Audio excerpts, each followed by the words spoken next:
നമ്മുടെ ക്ലിനിക്കിൽ പൊതുവായിട്ട് കാണുന്ന ഒരു അസുഖമാണ് ഡയബറ്റിസ് അല്ലെങ്കിൽ പ്രമേഹം എന്ന് പറയുന്നത്. അപ്പോൾ ഈ പ്രമേഹ രോഗികൾ വരുന്ന സമയത്ത് നമ്മൾ മരുന്നിനോട് കൂടെ തന്നെ ഭക്ഷണക്രമങ്ങൾ എങ്ങനെയാണ് ചെയ്യാറുള്ളത്, അല്ലെങ്കിൽ എന്തൊക്കെ വ്യായാമങ്ങളാണ് ചെയ്യാറുള്ളത് എന്നൊക്കെ നമ്മൾ ചോദിക്കുന്ന സമയത്ത് പല ആൾക്കാർക്കും അറിയാത്ത, അല്ലെങ്കിൽ പല ആൾക്കാരും മിസ് ചെയ്യുന്ന, അല്ലെങ്കിൽ പല ആൾക്കാരും അറിഞ്ഞിട്ടും ചെയ്യാൻ ശ്രമിക്കാത്ത ഒരു കാര്യത്തെക്കുറിച്ചാണ് ഞാൻ പറയാൻ പോകുന്നത്. ചിലപ്പോൾ നിങ്ങൾക്ക് അറിയുന്ന കാര്യമായിരിക്കും, എന്നാലും കോമൺ ആയിട്ട് ഇത് അധികം ആൾക്കാർക്ക് അറിയില്ല എന്ന് തോന്നിയത് കൊണ്ടാണ് ഞാൻ ഇതിനെക്കുറിച്ചൊരു വീഡിയോ ചെയ്യാമെന്ന് കരുതിയത്. അപ്പോൾ നിങ്ങൾ വീഡിയോ മുഴുവനായിട്ട് കാണുക. ഞാൻ doctor Anagha Surendran, doctor Hiba Sarovia homeopathy clinic, Perinthalmanna.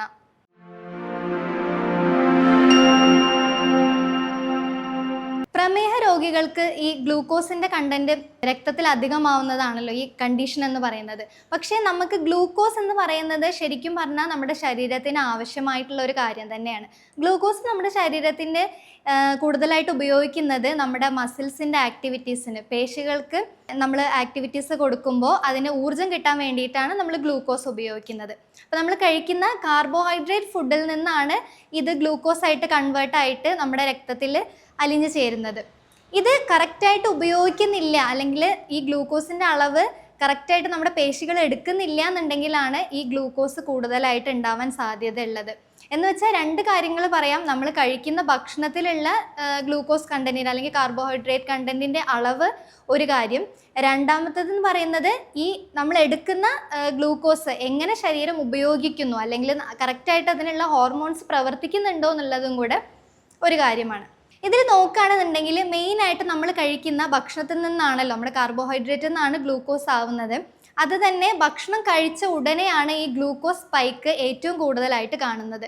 എന്ന് വെച്ചാൽ ഒരു ഭക്ഷണം കഴിച്ച് 30 മുതൽ ഒരു 90 മിനിറ്റിൻ്റെ ഉള്ളിലൊക്കെ ഏറ്റവും കൂടുതൽ ഹൈ ഗ്ലൂക്കോസ് ലെവൽ കാണാറുണ്ട്. അപ്പോൾ അതുകൊണ്ടാണ് നമ്മൾ പേഷ്യൻസിനോട് പറയുമ്പോൾ ഫാസ്റ്റിംഗ് ബ്ലഡ് ഷുഗർ ആണ് കുറച്ചും കൂടെ ആക്യുറേറ്റ് ആയിട്ടുള്ള വാല്യൂ എന്ന് പറയുന്നത്. ഫാസ്റ്റിംഗ് നോക്കുകയാണെന്നുണ്ടെങ്കിൽ നമ്മൾ അത്രയും നേരം ഭക്ഷണമൊന്നും കഴിക്കാതെ വെറും വയറ്റിൽ എത്ര ഗ്ലൂക്കോസ് ഉണ്ടോ എന്നുള്ളത് നോക്കുന്നതാണ് കുറച്ചും കൂടെ ആക്യുറേറ്റ് ആയിട്ടുള്ളത്.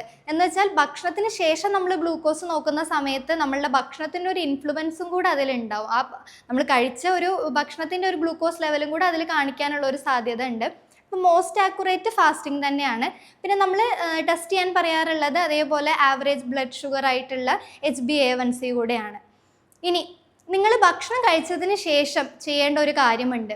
അതെന്താണെന്ന് വെച്ചാൽ ഒരു 2 മുതൽ 5 മിനിറ്റ് വരെ ലഘുവായിട്ടുള്ള നടത്തം പ്രാക്ടീസ് ചെയ്യുക എന്നുള്ളതാണ്. എന്തുകൊണ്ടാണ് ഈ ലഘുവായിട്ടുള്ള നടത്തം എന്ന് പറയുന്നത്?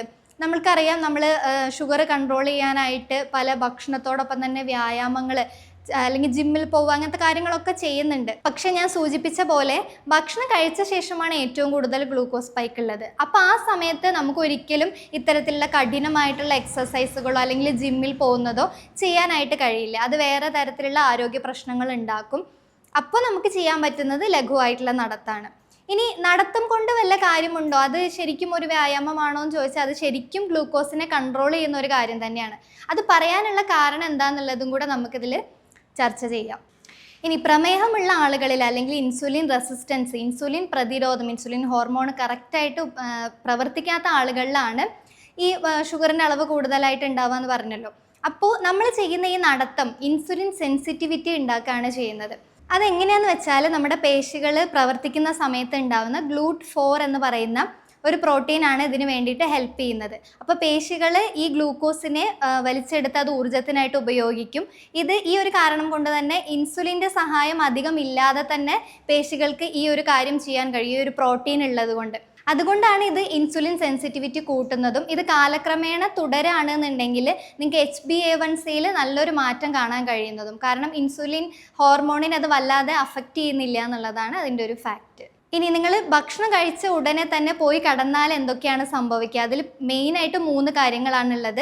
ഒന്നാമത്തത് ദഹന പ്രശ്നങ്ങൾ തന്നെയാണ്. അതിൽ പ്രധാനമായിട്ടുള്ളത് GERD ആണ്, ഗ്യാസ്ട്രോ ഈസോഫാഗിയൽ റിഫ്ലക്സ് ഡിസീസ് എന്ന് പറയും. നമ്മൾ നേരെ പോയി കടന്നു കഴിഞ്ഞാൽ നമ്മുടെ ശരീരത്തിലുള്ള ആസിഡൊക്കെ മേപ്പോട്ട് കയറി വരും, അല്ലെങ്കിൽ ഫുഡോട് കൂടി തന്നെ മേലേക്ക് തികട്ടി വരാനും അത് പിന്നെ ഓക്കാനും അല്ലെങ്കിൽ വയറുവേദന പോലുള്ള പ്രശ്നങ്ങൾ ഉണ്ടാക്കാനും കാരണമാവും. രണ്ടാമത്തേതെന്ന് പറയുന്നത് നമ്മൾ ഉറക്കം നേരെ പോയിട്ട് ഉറങ്ങുകയാണ് അല്ലെങ്കിൽ കിടക്കുകയാണെന്നുണ്ടെങ്കിൽ അത് മെറ്റബോളിസത്തിനെ കുറയ്ക്കുകയും ചെയ്യും.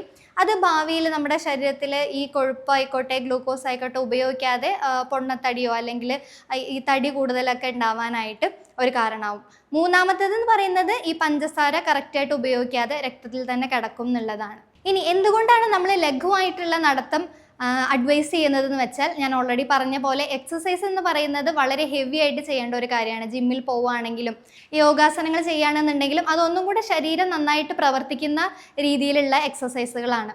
അങ്ങനെ ഉണ്ടാകുന്ന സമയത്ത് നമ്മൾ ഭക്ഷണം കഴിച്ച ഉടനെ തന്നെ സംഭവിക്കുന്ന എന്താണെന്ന് വെച്ചാൽ, നമുക്ക് ഭക്ഷണം ദഹിപ്പിക്കാനായിട്ടുള്ള ദഹന അവയവങ്ങളിലേക്കാണ് കൂടുതലായിട്ടും രക്തം എത്തേണ്ടത്. പക്ഷെ നമ്മൾ ഹെവി ആയിട്ട് എന്തെങ്കിലും ചെയ്യുന്ന സമയത്ത് ഈ രക്തം പ്രവാഹം കൂടുകയും അതുവഴി ദഹനത്തിൻ്റെ പ്രശ്നങ്ങൾ, ഇത് കാലക്രമേണ നിങ്ങൾ കൂടുതൽ ഹെവി ആയിട്ടുള്ള കാര്യങ്ങൾ ചെയ്തുകൊണ്ടിരുന്നു കഴിഞ്ഞാൽ അത് ദഹന പ്രശ്നങ്ങളിലേക്ക് മാറുകയും ചെയ്യും. അതുകൊണ്ടാണ് ലഘുവായിട്ടുള്ള നടത്തം നമ്മൾ അഡ്വൈസ് ചെയ്യുന്നത്.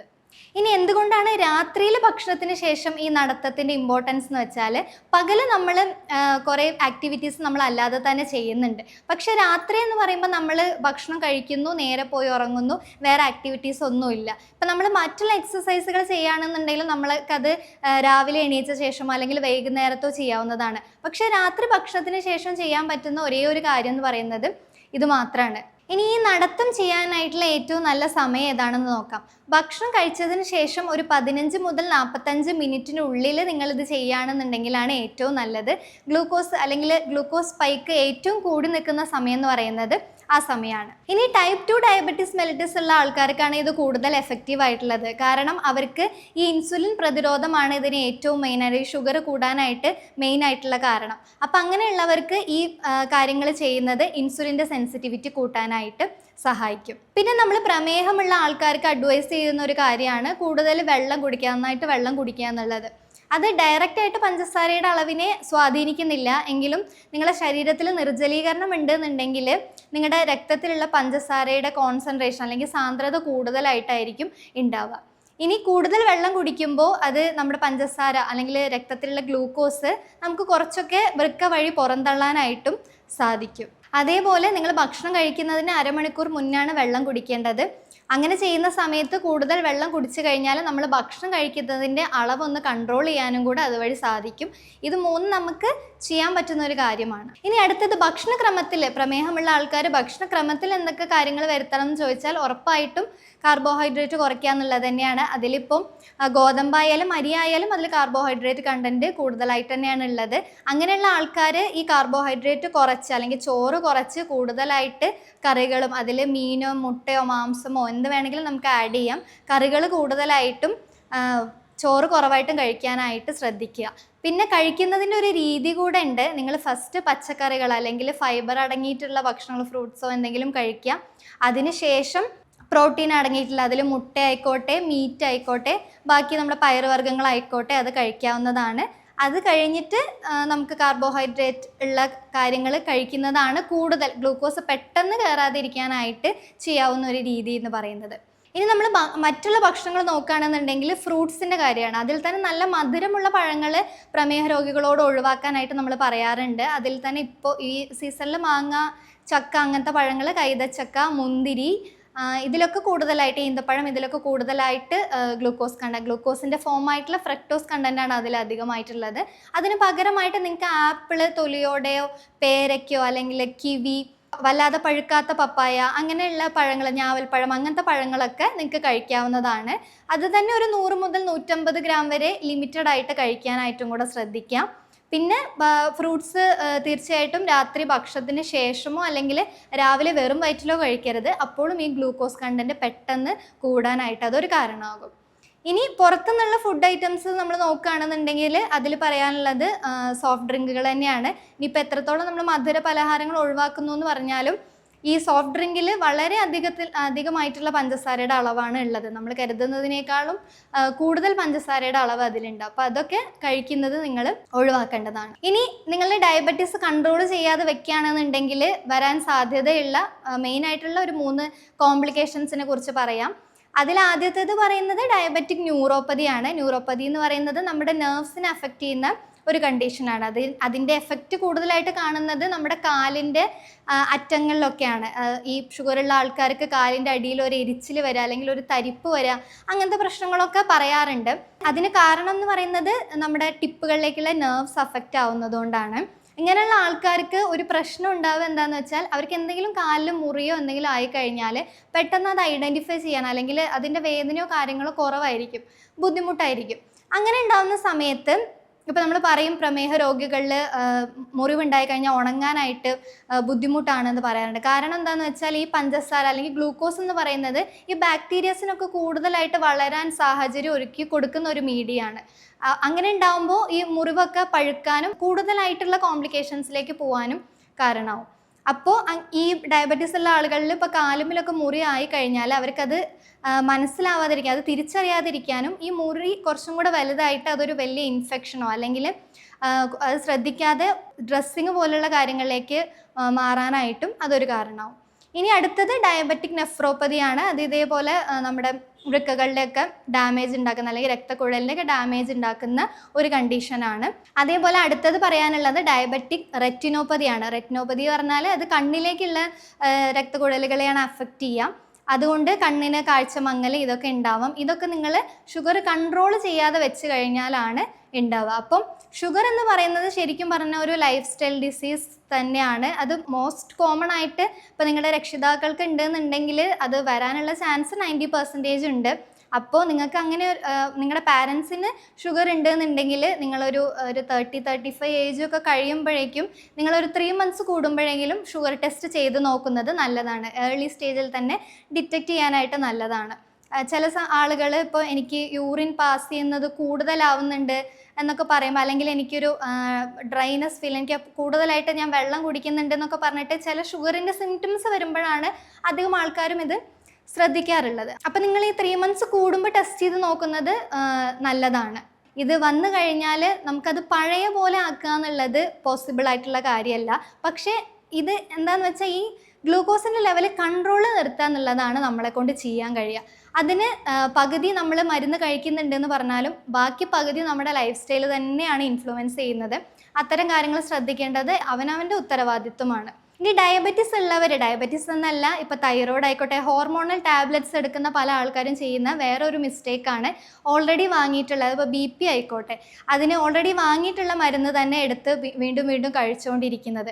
അങ്ങനെ നിങ്ങൾ ചെയ്യരുത്. നിങ്ങൾക്ക് എത്ര ദിവസത്തേക്കാണോ മരുന്ന് തന്നിട്ടുള്ളത്, ആ കോഴ്സ് കഴിയുമ്പോൾ നിങ്ങൾ ഡോക്ടറെ പോയി കാണുകയോ, അല്ലെങ്കിൽ എത്രയാണോ നിങ്ങൾക്ക് ഷുഗർ ഉള്ളത് ടെസ്റ്റ് ചെയ്തിട്ട് അതിനനുസരിച്ച് ഡോസുകൾ മാറ്റാനായിട്ടും കൂടെ ശ്രദ്ധിക്കണം. ഒരു ഹോർമോണൽ ടാബ്ലറ്റ്സ് എന്നൊക്കെ പറയുമ്പോൾ അത് ഒരേ ഡോസിൽ തന്നെ വീണ്ടും വീണ്ടും കഴിച്ചുകൊണ്ടിരിക്കുന്നത് ശരീരത്തിന് അത്ര നല്ലതായിട്ടുള്ള കാര്യമല്ല. അപ്പോൾ ആ കാര്യങ്ങളും കൂടെ നിങ്ങൾ ശ്രദ്ധിക്കേണ്ടതാണ്.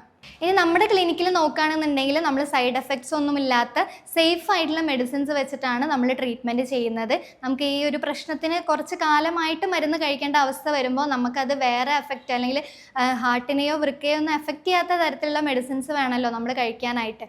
അപ്പം നിങ്ങൾക്ക് ഈ ഡയബറ്റീസിൻ്റെ പ്രശ്നമുണ്ട്, നിങ്ങൾ മെഡിസിൻ എടുക്കാൻ ആഗ്രഹിക്കുന്നുണ്ട് എന്നുണ്ടെങ്കിൽ തീർച്ചയായിട്ടും നിങ്ങൾക്ക് നമ്മുടെ കൺസൾട്ടേഷൻ എടുക്കാവുന്നതാണ്. നമ്മുടെ ക്ലിനിക്കുള്ളത് മലപ്പുറം ജില്ലയിലെ പെരിന്തൽമണ്ണയിലാണ്. നമുക്ക് ഓൺലൈനായിട്ടും ട്രീറ്റ്മെൻറ്റ് അവൈലബിൾ ആണ്. അപ്പോൾ നിങ്ങൾക്ക് കൂടുതൽ കാര്യങ്ങൾ അറിയാനുണ്ടെങ്കിലോ കൺസൾട്ടേഷന് വേണ്ടിയിട്ടോ താഴെയുള്ള നമ്പറിൽ കോൺടാക്റ്റ് ചെയ്യാവുന്നതാണ്. നിങ്ങൾക്ക് ഈ വീഡിയോ ഉപകാരപ്രദമായെന്ന് വിശ്വസിക്കുന്നു. മറ്റൊരു വീഡിയോയുമായിട്ട് വീണ്ടും വരാം.